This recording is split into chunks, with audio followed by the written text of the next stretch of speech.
So if you're looking for something that's safe for you to use for family planning, if you're looking for something that's effective, if you're looking for something that won't harm you going into the future, then I would recommend, and as we all discuss, natural family planning as that method for you to choose.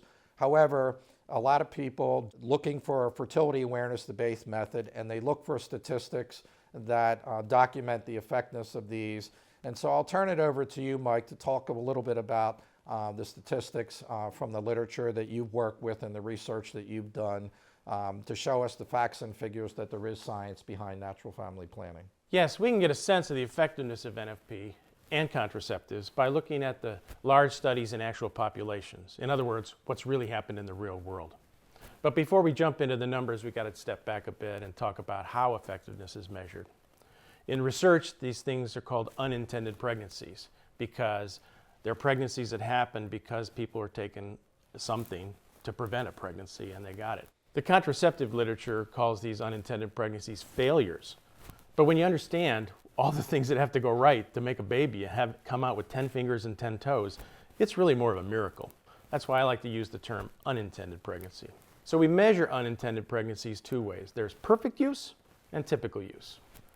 And perfect use is when you take or use the method exactly as is prescribed. So you take the pill at the same time every day, you never miss a dose, you use the barrier the same way, you follow all the rules in NFP.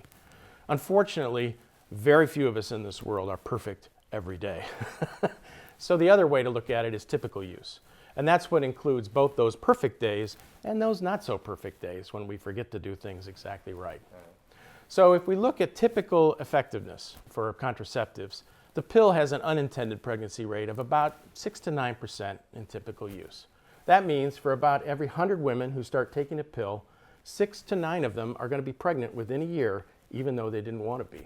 The condom has an unintended pregnancy rate of about 15% in typical use. That's a little higher than most people would expect. And the IUDs, in contrast, have a very low typical rate of about 1%. That's pretty close to their perfect rate. And that's because once it's inserted by the physician, you don't really have to do much.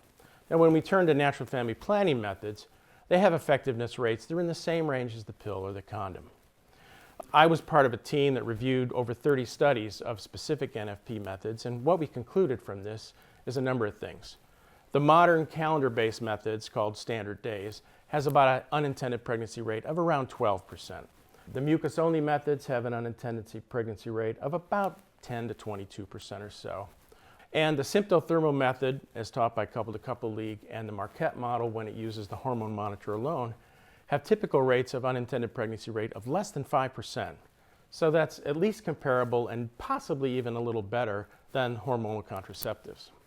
So it's clear that natural family planning methods can be at least as effective as contraceptives, or more effective, particularly if both the man and the woman are involved in the process and they're in it together as a team.